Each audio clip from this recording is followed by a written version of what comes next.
What would you do if, after losing your child, the most devastating thing a parent could ever face, you found something that changed everything you thought you knew about life, death, and the unimaginable?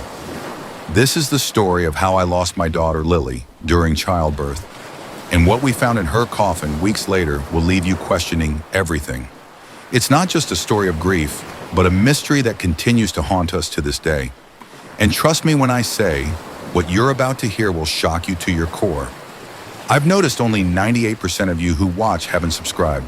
Come on, guys, show some love and support. Thanks a bunch to those who have already subscribed. The day Lily was born was supposed to be one of the happiest days of my life. My wife and I had waited for what seemed like forever to become parents. And when we found out we were expecting a daughter, it felt like a dream come true. We chose the name Lily because it symbolized purity and beauty, a perfect name for the little girl we had been imagining for years. Everything was ready. The nursery was painted, the crib was set up, and all the little baby clothes were folded neatly in drawers. The excitement in our house was palpable. We couldn't wait to meet her. But as you may know, life doesn't always go the way we expect. When labor began, we thought it would be like the book said, painful but manageable. The doctors reassured us that everything was normal, and for a while it seemed like it would be a textbook delivery. But then things took a turn. The doctors' faces changed. They stopped talking as much, started moving faster, more urgently. I didn't understand it at first. They told me that Lily's heartbeat was dropping, that she wasn't getting enough oxygen. Panic set in. I remember the terror in my wife's eyes as they rushed her to emergency surgery. I wasn't allowed to go with her. I had to wait in the sterile, cold waiting room. The minutes felt like hours. When the doctor finally came to tell me the news, his face was grave. "I'm sorry," he said. "We couldn't save her." Just like that, Lily, our little girl, was gone. My world crumbled in that moment. I could barely breathe, and I could hear my wife's sobs from down the hall. It felt like my heart had been ripped out. I'm not sure how we managed to get through the funeral preparations.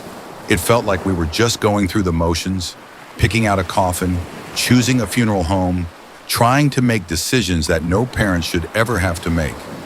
Lily's coffin was tiny, white with pink roses. It looked so delicate, like a little princess's bed. It almost didn't seem real. How could we be planning a funeral for our newborn baby? The day of the service, I stood there in front of the tiny coffin, trying to hold it together. I looked down at Lily one last time. She looked so peaceful, as if she was just sleeping. I wanted to believe that she was in a better place, that she was at peace, but deep inside I knew that a part of me would never find peace again.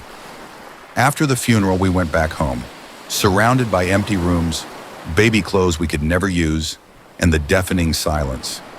I didn't know how to keep going. The grief was all-consuming. We didn't talk much.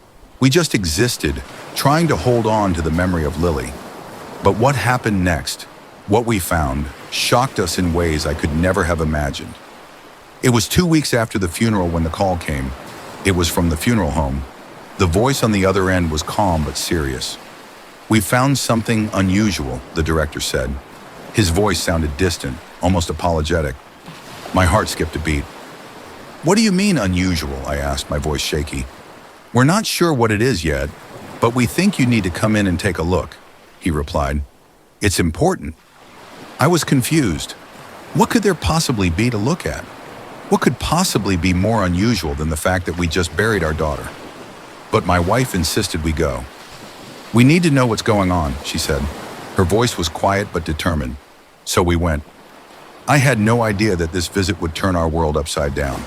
We arrived at the funeral home, my wife and I both feeling a mixture of dread and confusion. The director greeted us and led us into a small, dimly lit room at the back of the building. There, in the center of the room, was Lily's coffin. I froze.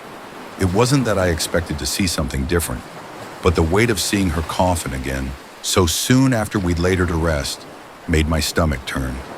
The funeral director opened the coffin slowly. Lily's body was as we had left her, wrapped in a soft white blanket, her tiny hands folded over her chest. But then I noticed something strange. Across her chest, lying delicately on top of her blanket, was a small object. It wasn't something we had placed there. It wasn't something we had put in her coffin. and we were certain no one had mentioned it to us. The director seemed just as puzzled. "This was found during the preparation. We're not sure how it got there," he said softly. I looked at my wife, and she was already trembling, eyes wide. I reached out and picked up the object. It was a small wooden box, intricately carved with symbols I didn't recognize. I hesitated for a moment, but my curiosity got the better of me. I opened the box. Inside, there was a photograph. My heart skipped a beat. It was a picture of Lily, but not the Lily we knew. This was Lily as a young girl, around 8 or 9 years old, standing in a field of flowers. She was smiling, her face full of life. But the most unsettling thing, there was a figure standing behind her, a man. His face was out of focus, blurry, but I could tell he was there. I turned to my wife, my voice barely a whisper. This isn't possible. She was just born. How could this be?" We stared at the photo in silence. I could feel my hands trembling as I held it. It wasn't just the fact that Lily appeared to be much older. It was the man in the background. Something about him seemed familiar. I couldn't put my finger on it, but I felt a shiver run down my spine. We didn't know what to make of it. We asked the funeral director if anyone had placed the photo there, but he swore that the coffin had been sealed, untouched, until they had opened it for preparation. There was no explanation, no reason for the photo to be there. What could this mean? How could Lily, our newborn daughter, somehow be part of a photograph with an older version of herself? And why was this mysterious man in the background? The days following that discovery were filled with confusion and fear. The more we thought about it, the more questions arose. Who was the man in the photo? Why had Lily been connected to him in some way? Then something even stranger began to happen. At night, I would wake up with an uneasy feeling, as if something or someone was watching me. I couldn't explain it, but it felt like there was a presence in the room. And then, my wife had her own strange encounter. One evening, she was walking down the hallway when she saw him, the man from the photo. She described him to me in detail. Tall, dressed in old-fashioned clothing, standing just outside the kitchen window. She said he was staring at the house, waiting for something or someone. But when she blinked, he was gone. I didn't know whether to believe her or not, but she was terrified.